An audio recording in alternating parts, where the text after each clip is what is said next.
What's up guys, MainManSWE here, hoping you're all doing awesome as always, and I hope you're all enjoying Season 4 of Tekken 7. A few days ago I uploaded a breakdown of Kazuya Mishima, my main, and also because he got a lot of controversial buffs. Paul is the same, a lot of controversial buffs, so I thought we could take a look at him now. And he also got a nerf, which really upset Paul mains quite a bit. I do want to add that I will be including some tweets from Twitter. I will edit them into the video because I feel like the community reactions also give valuable insight. But so let's start with his nerf. It was on his down for 2, you know, one of the best moves in the game, if you ask me. Very vital to Paul, you know, his glorious keep out. So having that hurt and nerfed obviously hurts the character quite a bit. Paul mains felt this was really unfair. It went from -8 on block to -9. And it's on whiff, it recovers 1 frame slower. So it's more punishable now on whiff. So yeah, overall, the move is just slightly worse. But that was enough to really get Paul mains going. Felt it was very, very unfair. They did not mind, however, the next thing we saw in the patch notes, which was Paul's Deathfist. Unchanged on hit, but more pushback on block. And now neutral on block went from -17 and with pushback to more pushback and neutral on block. Both characters recover at the same time. So a lot of people feel this is a little bit too good. Like, well, we all know how much this move hurts, and having that be completely safe, you know, and in the patch notes it said slightly more pushback. I feel this is quite a bit more pushback, but Paul mains are saying that the move, it's not too much, to be honest, because Paul is so steppable.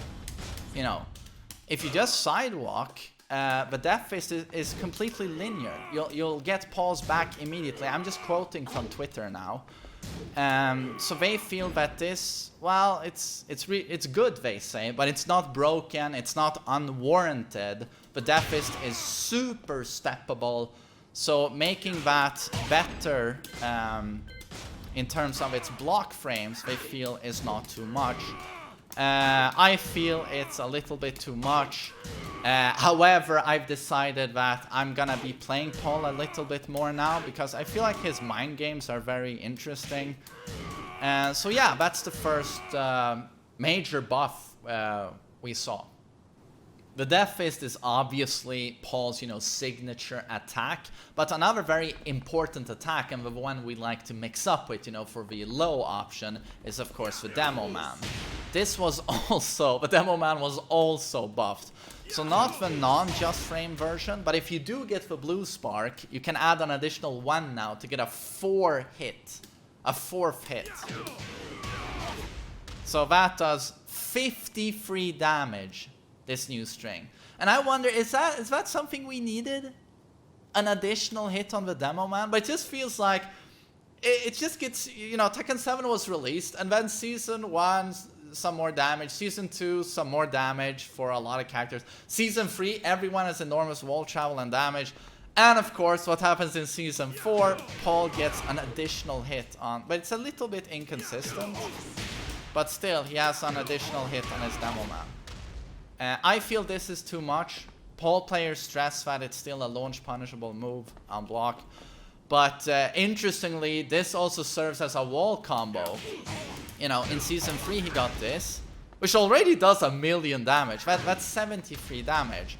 But if you do this new string, well, it takes some skill to do. But yeah, that's 82. That's almost what? Is that 9 damage more now at the wall? So it's like, yeah, I don't know. Paul. Does Paul really need more damage? You know? And couple this with the new safe Deathfist? I don't know. It feels a little bit ridiculous. But again, it's a little bit of a conflict right now on Twitter. You know, Paul mains versus, well, people who don't play Paul. People have very contrasting views on this. So the next buff we have in the, well, obviously from the patch notes, is his 12 frame punish. Very important, you know. Your 12 frame punish, that's one of the most important punish tools you have in your arsenal. Paul's was buffed. It used to on hit give us frame advantage, but now it knocks down. Knocks down for a guaranteed follow-up. So you can actually get the Deathfist here. Although there is some skill involved, it is a little bit tight. But if you do get it, it's not too hard. It's 76 damage from a 12 frame punish, which already had really long range. Really long range. And this is where some Paul mains have said that they preferred the frame advantage. Used to be plus like 10 or whatever, you know, used to give really, really solid frame advantage. And I've heard a lot of Paul mains say that you like to play off that, go for a throw mix-up, as Paul has, you know, a perfect throw game. Lots of very strong throws. So now it just knocks down and they don't get additional pressure. Sure, they get some more damage, but they feel that, does that make up for the loss in frame advantage? So yeah, there's some, you know, a debate there among Paul mains. I would say that's a buff. I don't know how you can say that's not a buff. That's a good 12 frame punish, I gotta say. And the last buff we have to go over is the buff to his poking game, the buff to down 1, which remains a 14 frame fast long range mid poke, safe on block. It has follow-ups, as you obviously know, down 1 into Deathfist, down 1 into well, Bone Cruncher, down 4 too. But on hit, it now knocks down. A normal hit, you don't even need a counter hit.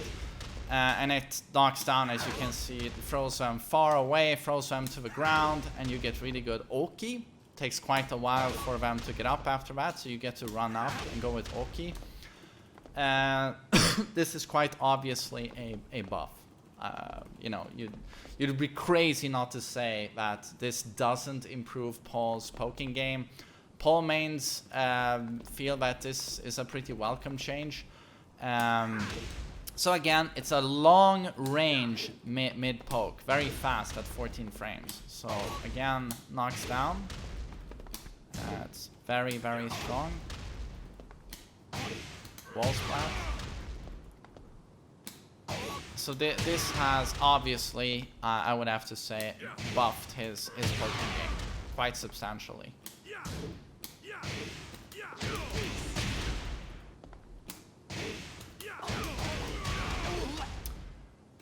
So yeah, that's it for Season 4 Paul, a breakdown of him. So pretty drastic changes, some pretty crazy buffs. A big nerf on his most, well, big nerf on his most vital tool, the down for 2. His best move, that has been nerfed. Paul mains are saying that that was the sacrifice so that they could get all the other buffs. I feel like all the other buffs are, if you weigh those two on a scale, it's like the down for 2 nerf. I don't know if those buffs, you know, balance it out. I feel like the buffs are maybe a tad, just a tad too strong in my opinion. But there's debate on this on Twitter. Paul still remains a damage monster. I mean, as always, he'll do that, he'll do this. Oh god, I was gonna end it with the new wall combo. YouTube curse strikes again. Never do I get to record anything cool. There we go. Nice, very nice. So yeah, thanks so much for listening to me. This breakdown of Paul Phoenix in Season 4.